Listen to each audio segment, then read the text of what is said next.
আসসালামু আলাইকুম। মায়াভরা সংসারে আপনাদের সবাইকে স্বাগতম। আজকে আমি আপনাদের সাথে একটা কথা শেয়ার করতে চাই। আমি কেন ইউটিউবে কাজ শুরু করলাম।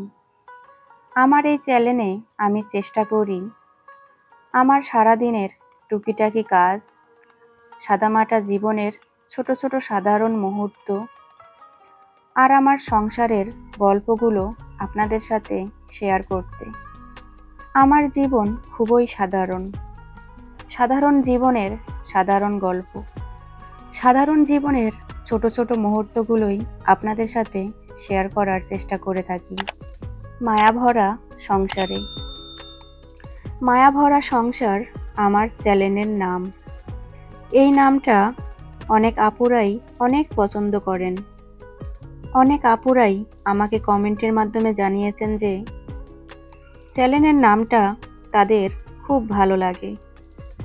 সত্যি বলতে কি, যখন আপনাদের এমন ভালোবাসা আর সুন্দর মন্তব্য পাই, তখন আমার খুব ভালো লাগে, মনটা ভরে যায়।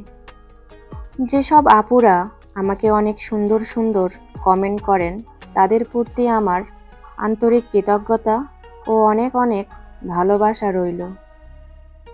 সব আপুদের নাম উল্লেখ করা সম্ভব না, কারণ অনেক আপুরাই আছেন, তাই কারণ আমি উল্লেখ করলাম না।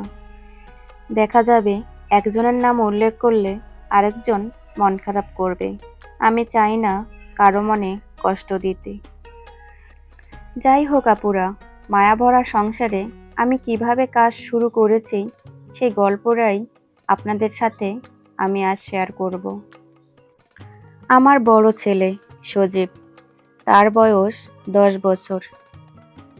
সে আর 10-5টা বাবুদের মতো স্বাভাবিক বাবু না, সেটা আপনারা সবাই জানেন।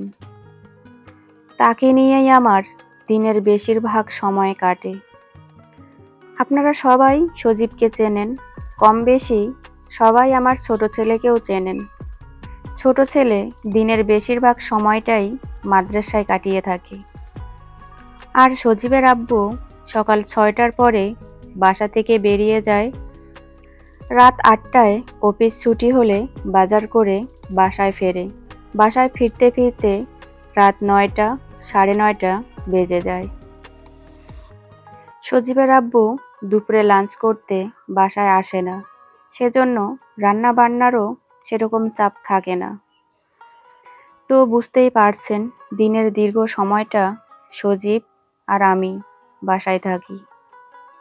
দিনের অনেকটা সময় সজীবের দেখাশোনা করতেই কেটে যায়। মাঝে মাঝে ওকে নিয়ে একটু বাইরে যাই, রাস্তায় হাঁটাহাঁটি করি, খেলাধুলা করি।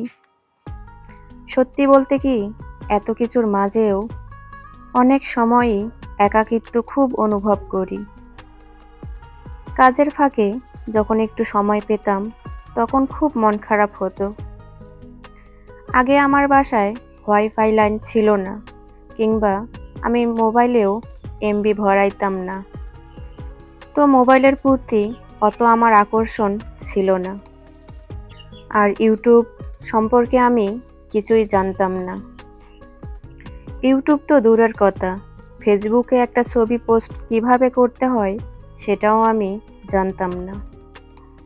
কাজের ফাঁকে কিংবা অবসর সময়ে যখনই একটু সময় পেতাম, সজীবকে নিয়ে চিন্তাভাবনা করতাম। না চাইলেও চিন্তাভাবনাগুলো আপনা আপনি চলে আসতো। বিশেষ করে সজীব যখন অসুস্থ হয়, ও খেতে চায় না, প্যানেই পেশাব পায়খানা করে ফেলে, তখন খুব অসহায় লাগে। তখন মা হিসাবে মনে অনেক কষ্ট পাই, বুকের ভিতরে অনেক রক্তক্ষরণ হয়। সেগুলো আমি লুকানোর চেষ্টা করি মুখের মিথ্যে হাসি দিয়ে। এমনকি মানুষের ব্যবহারেও কষ্ট পেতাম। জানি না আড়ালে কে কি বলে, কিন্তু সামনেও অনেক ধরনের কথা শুনেছি। সে সময় ভিতরে ভেঙে পড়লেও উপরে শক্ত থেকেছি। একবার সজীবকে নিয়ে ঘুরতে বেরিয়েছিলাম। একটা লোক এমন কথা বলেছিল যা আমি এখনো কারোর সাথেই শেয়ার করতে পারিনি, এমনকি সজীবের আব্বুর সাথেও না। কারণ আমি চাইনি আমার সাথেও ও কষ্ট পাক। তবে কম লোক কটূক্তি কথা বললেও বেশিরভাগ লোকেই সজীবকে অনেক ভালোবাসে, অনেক মায়া করে, যেমন আপনারা করেন। সারাদিন মন খারাপ থাকলেও সজীবের আব্বুর সামনে কখনোই বুঝতে দিতাম না ওকে যে আমার মন খারাপ। সব সময় হাসি মুখে থাকারই চেষ্টা করি, তারপরও ও মাঝে মাঝে বুঝে ফেলে। বর্তমানে আমরা ময়মনসিংহে আছি, এর আগে আমরা নারায়ণগঞ্জে ছিলাম। সেখানে আমার ছোট ছেলে স্কুলে থাকতো মাত্র 2 ঘন্টা। সজীবের আব্বু দুপুরে লাঞ্চ করতে আসতো, তো রান্নার একটু চাপ ছিল, সব মিলিয়ে ব্যস্ততার মাঝে দিন কাটতো। তাই শত ব্যস্ততার মাঝেও নিজেকে কখনো একা একা মনে হতো না, মনে হলেও খুব কম মনে হতো। কিন্তু এখানে আসার পর সবকিছু একটু বদলে গেল। যে আমি বছরেও ফোনে এমবি ভরাইতাম না, সেই আমি প্রতি মাসে ফোনে এমবি ভরাইতাম।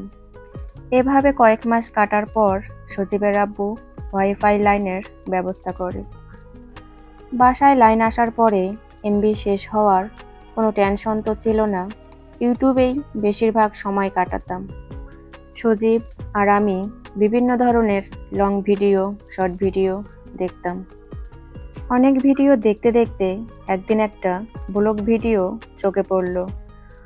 সেখানে সেই আপু বলতেছিল যে তার স্বামী একজন প্রবাসী, তার একাকিত্ব সময় কাটানোর জন্যই ইউটিউব চ্যানেল খুলে কাজ করতে শুরু করেছে। সেই থেকে জানি না কেন আমার মাথায়ও চলে আসছিল যে আমিও একটা চ্যানেল খুলে এখানে আমার একাকিত্ব সময়টা কাটাবো। কিন্তু কিভাবে করব তা বুঝতেই পারছিলাম না। পরে ইউটিউবে সার্চ দিতে থাকি, কিভাবে ইউটিউব চ্যানেল খুলে, কিভাবে কাজ করে, ইত্যাদি ইত্যাদি। পরিশেষে ইউটিউব ভিডিও দেখে একটা ইউটিউব চ্যানেল খুলেছি। শখ করে ইউটিউব চ্যানেল তো খুলেছি, কিন্তু চ্যানেল খুলে পড়ে গেছি বিপাকে। সত্যি বলতে কি, আমি আগে শখ করে ছবি বা সেলফিও ভালো করে তুলতে পারতাম না। সেখানে ভিডিও করতে হবে, ভয়েস দিতে হবে, এডিট করতে হবে, সব মিলে যেন বিপদে পড়ে গেছি। এডিট কি জানতাম না, ইউটিউব ভিডিও দেখে দেখে কিছু শিখেছি। হাতে থাকা ভাঙ্গা ফোনটা দিয়ে এক হাত দিয়ে ভিডিও করি, তারপর যেমন তেমন করে এডিট করতে করতে একটু একটু শিখেছি। বেশি কিছু এখনো শিখে উঠতে পারিনি। আপনারা নিশ্চয়ই ভিডিও দেখেই বুঝতে পারেন। প্রথম অবস্থায় শখ করে একটা দুইটা ভিডিও করলেও ভয়েস দিতে হবে, অনেক লজ্জাবোধ হতো। পরে ভিডিওই করতাম না, দিতামও না। পরে বিভিন্ন ধরনের ব্লগ ভিডিও দেখে দেখে মনে স্থির করলাম, শুরু যখন করেছি নিয়মিত করব, চেষ্টা যা হবে হবে। অন্তত কাজের মধ্যে থাকলে আমার অনেক ভালো লাগবে। সেই থেকে সপ্তাহে 2 থেকে 3টা ভিডিও আপলোড করার চেষ্টা করি। এর থেকে বেশি করতে গেলে চাপ পড়ে যায়। কারণ শুধু নিজের ভিডিও বানালেই তো হয় না, অন্যদের ভিডিও দেখতে হয়, অনেক কিছু শিখতে হয়, জানতে হয়। আবার নিজের ভিডিও বানানো, ভয়েস দেওয়া, এডিট করা, এসবের পাশাপাশি সংসারের কাজ তো আছেই। সব মিলিয়ে ধীরে ধীরে চালিয়ে যাচ্ছি। আশা করি এখন যেরকম পাশে আছেন সেরকম পাশে থাকবেন। আমি জানি আপনারা অনেক সুন্দর সুন্দর ভিডিও বানান, অনেক কিছু দেখান। সত্যি বলতে কি, আমি সেসব দেখাতে পারি না, কারণ আমার কাছে নাই, আমি দেখাবো কি? থাকলে হয়তো দেখাতাম। আপনারা সবাই জানেন ঢাকায় ছোট্ট একটা রুমে থাকি, আপনাদের দেখার মতো কিছুই নেই। ঢাকায় ভালোভাবে থাকতে গেলে ভালো ইনকাম দরকার।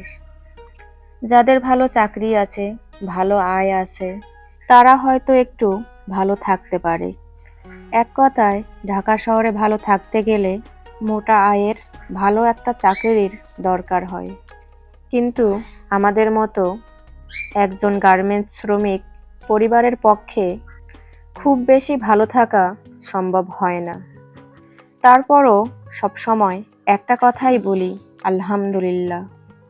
আল্লাহর রহমতে, প্রিয়জনদের দোয়ায়, আপনাদের দোয়ায় আমরা অনেক ভালো আছি।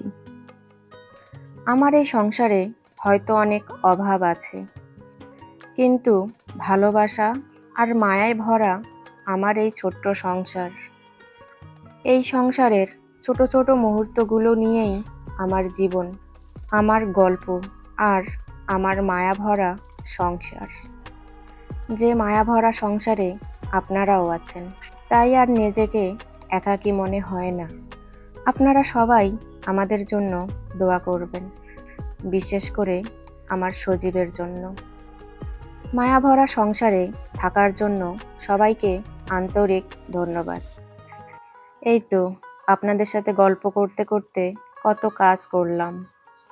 গতকাল বেগুনি এবং পেঁয়াজু বানার জন্য এগুলো আমি রেডি করেছিলাম, কিন্তু বানানোর পূর্ব মুহূর্তেই কারেন্ট চলে যাওয়ায় আর বানানো হয়নি।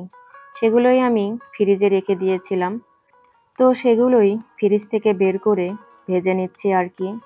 আর এদিকে ছোলাও রান্না করা ছিল, সেগুলোও গরম করে নিচ্ছি। আমার বাসায় প্রচুর মাছি। আমি দোতলায় থাকি, নিচতলায় গরুর খামার আছে, এজন্যই হয়তো অনেক মাছি। মাছির কারণে অনেক বিরক্তি লাগে।